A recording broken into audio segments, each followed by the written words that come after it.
Yeah. Vi løfter sammen. Ung for chancen. Hør her! Der står unge på gaden, de vil med på banen. Men vejen kan være tung, når man starter helt alene. Unge løftet samler, vi deler ansvar. Kommuner, firmaer, folk, vi skaber klarhed. Mentor, rollemodel, støt når det kræves. Fællesskab der styrker, så drømmen kan leves. Vi møder dig der, hvor du er lige nu. For alle unge fortjener en vej, der fører til du kan du. Jeg tænkte, jeg var lidt ubrugelig. Jeg følte ikke, jeg rigtig passede til nogen uddannelse. Før var jeg meget nede, og ikke fordi jeg havde det så super godt. Det er ikke alle, der er ens, og det er jo specielt ikke nogen, der er ligesom mig selvfølgelig. Jeg hedder Nicky, jeg er 22. Jeg er ansat på FGU i Nakskov som serviceassistent lærling. Jeg hedder Kasper, og jeg er 23 år, og jeg startede ved FGU på tømreruddannelsen. Ja, jeg er Oliver. Jeg er 18 år gammel.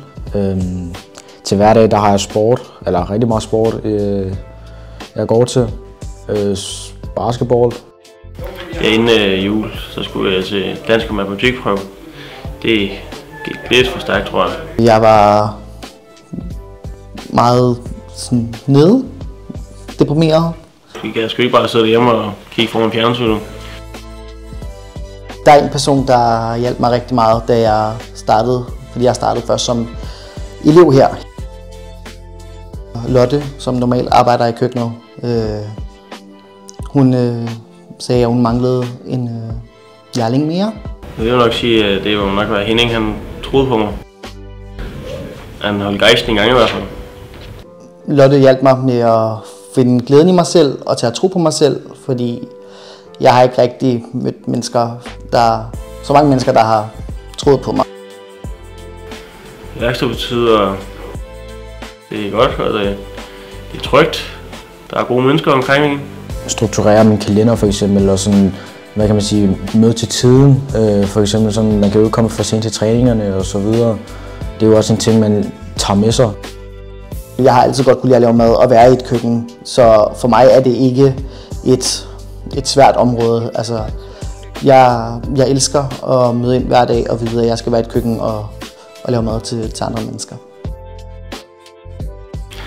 Det påvirker mig på grund af, at jeg begynder at tro på mig selv. Og jeg prøvede at ture og gøre nogle andre ting, som jeg ikke prøvede at ture før. Jamen altså, basketforeningen, den har været en del af, en del til at udvikle mig, og den har været rigtig god for mig. Min hverdag er blevet super meget bedre.